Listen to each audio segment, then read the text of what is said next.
Voilà, donc folie ani tamni amadi bela jelema fami bi anga produit dobe amena produit mo ira mola comme korolen kodo mo ba jira na ka fo toujours anga produit dira ola produit munu ni dien fanta ani nani ni bela jelemu la kodon farafina ani farajela ni produit o ba fo ne mako mayamra mais yana anga fura explication di min présenter ne tonton nyare kaye malla première région nsiglembe anga furaw anga bara beneme armadeon furakeli ani armadeon mago nyali moria ani furakeli nasraka ami ala foka ala barka dani koye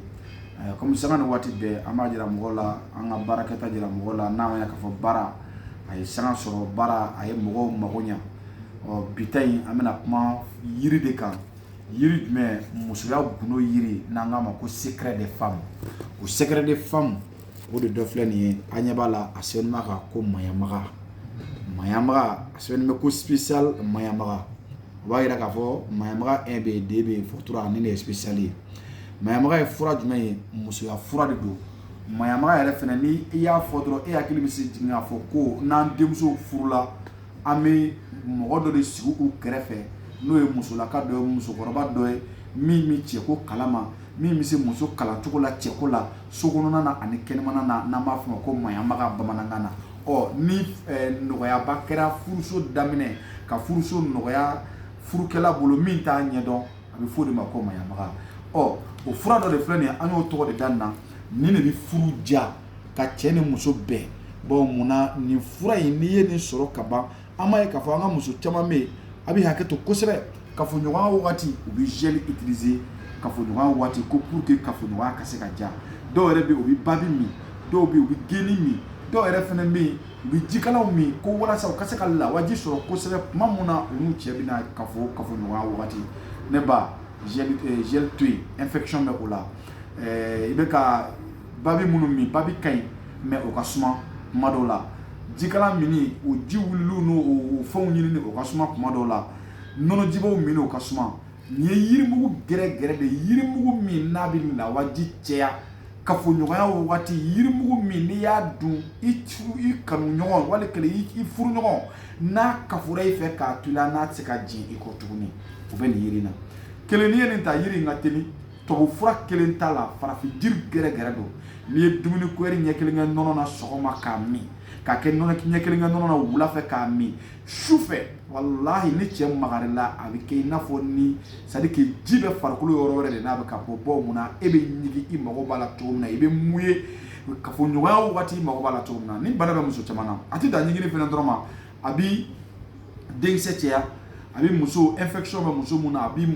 infection no furake ka wolo nugu noroya ka kasa jugu be ale muso do la ka o kasa jugu nunu woro kolu tike ni fura bi o pela jelege sari fura ina fa nanga ma fo atika ku anga video kono o de la ama dira awla dron ka fo nyuma ka ncheke kilinte ame sinala ame concurrence la amenna glana gela beni cheni nyonche o de bana ni fura de be okay ne ta do mo do wele kay dro ku tonton nyare kay ni ga mo be kay ko fura do babulu ko mayama ka bi chodi o de la ni fura ka fo nyuma la fura mai ka bo anga doni da rola fura mai kabo ega aya fe pour ko kasika famu wala nyebala musoni chebe ka kerni kula voilà donc oui ni fura yi a fura yi ni mo ko na fulu wala nga numéro flaka donc on tsika be fo vidéo là parce que vidéo là ko do donc nga numéro flaka numéro voilà 76 13 77 18 76 13 77 18 ka funyoya wati mi muso ka guno furaye sari kan cheken kelentay nchete njati sinayala nchebentu abta sungurun tige sari ka iche monopoliser ka kitay ne fura de bake glanga ani kenama niki cheme joya ba joya ne fura de bake o langa ma o secret de femme donc oyeni o ko fe anga fura wala be nanga ma ko pati sakana o eche ya furaye benya bala che ya furado parce que ne muso ka fura de fika che ofana ka fura de che chama me bi o te che ala che chama me bi ka fonyoga wati lamba be akato kuma nu fotugo parce que ne fura fla foto la tenya fanga dafarale akala donner mais pour que absika fam tugo mina ni fura ine ba ne fa sadi e wulili ka fonyoga kono no e glan kanai e che ya fura chama sa chendo nga e fura caman san ne ko i ka nin den kelen dɔrɔn san i ka essayer a den kelen dɔrɔn n'i y'a essayer n'i kan ka den hakɛ min san den kelen tɛ bana ban dɛ nin fɛnɛ an ka o fɛnɛ fɔ ɲɔgɔn ye i bɛ se ka nin ta tous les moments tant que i bɛ ka kafoɲɔgɔnya kɛ i bɛ se ka mayamaga ta donc cɛya fura ye mais o ye traitement de ye i n'a fɔ nin den 10 wali kelen nin den 15 o bɛ bɛn traitement ma n'i ye mayamaga jateminɛ mayamaga sachet kelen n'o ye mayamaga spécial ye a sachet kelen o ye 2000 de ye mais mayamaga wɛrɛ bɛ yen o ye dɔ bɛ yen o ye 1000 dɔ bɛ yen o ye 400 ye mais nin ka ɲi n'olu bɛɛ ye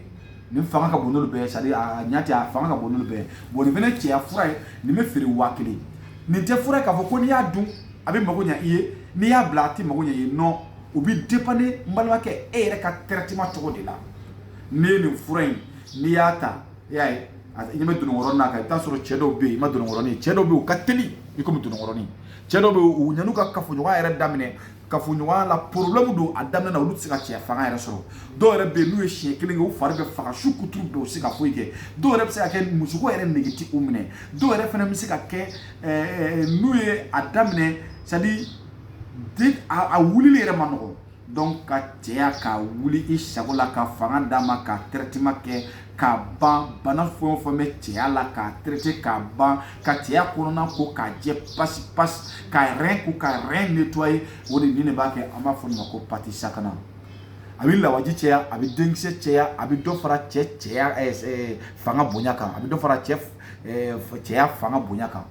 donc e min bɛ yen i ye fura caman ta o ye tiɲɛ ye mais ninnu furakɛliw nasira kan mɔgɔw b'an obligé k'a fɔ an ka vidéo kɛ parce que o ye diɲɛ donsen kura de ye n'o tɛ nin fura ninnu bɛ yen mɔgɔ t'a fɔ mɔgɔ ye a ɲa mɔgɔ t'a fɔ mɔgɔ ye an sigiyɔrɔ bɛnnen bɛ Kayi Legal Segu ka ɲɛsin Kasoboma ma n ka numéro ye 76 13 77 18 fura ninnu bɛ baara min kɛ n'an k'an bɛ a nafa bɛɛ fɔ an bɛ tile yan bon nin fura ninnu fana i b'a sɔrɔ mɔgɔ dɔw bɛ yen u b'a fɔ k'u b'a san u b'a feere minnu bɛ jamana kɔnɔ minnu bɛ jamana kɔfɛ n'o o ɲɔgɔnw don i b'an wele donc an bɛ se ka nɔgɔyadaw kɛ cogo min na an b'a nɔgɔyadaw kɛ ten tɔ donc mais mayamaga in nin cɛ bɛ se ka nin ta cogo min na muso bɛ se ka nin ta cogo min na cɛ bɛ se k'a ta parce que cɛ dɔw fana bɛ yen u t'i verser u bɛ fanga b'u la mais u t'i verser ou bien o lawaji man ca ou bien denkisɛ b'u la donc nin bɛ denkisɛ fana nati même cɛ bɛ se k'a ta o yɔrɔ ninnu kama donc a bɛ mago ɲa muso ye a bɛ mago ɲa cɛ ye donc ni kɔni dawulen bɛ uniquement cɛya kama o de la fura yɛrɛ tɔgɔ de ko pati sakana donc pati sakana e yɛrɛ kan k'o tɔ kɔrɔ dɔn n'i ye fura caman dun mais min ka di ne ye furakɛli la i ye fura ta fura ye mun kɛ min ka di ala la n balimakɛ n balimamuso ne t'i nɛgɛ diɲɛ wari nɔfɛ ala ye fɛn bɛɛ d'anw ma yiri in na a ye fɛn bɛɛ d'an ma a la ni a donni kunkolo ma don mais ɲininkali kɛ dɔrɔn tonton Ɲare ye jɔn ye k'a ye donc hakili la an tɛ mɔgɔ dogolen ye n ka numéro ye 76 13 77 18 76 13 77 18 i bɛ numéro yɛrɛ fana affiché de sanfɛla na donc a y'a partager bon mun na nin bana de bɛ muso fura caman b'a la ka di musow ma ko musoya fura ka sɔrɔ tubabu furaw de ɲagaminen b'a la fura caman b'a la ka di cɛw ma ko cɛya fura ka sɔrɔ furaw de ɲagaminen b'a la donc n'ala sɔnna ma a ye nin a y'a partager salamu aleykum e k'a banna cogo di Appel. appel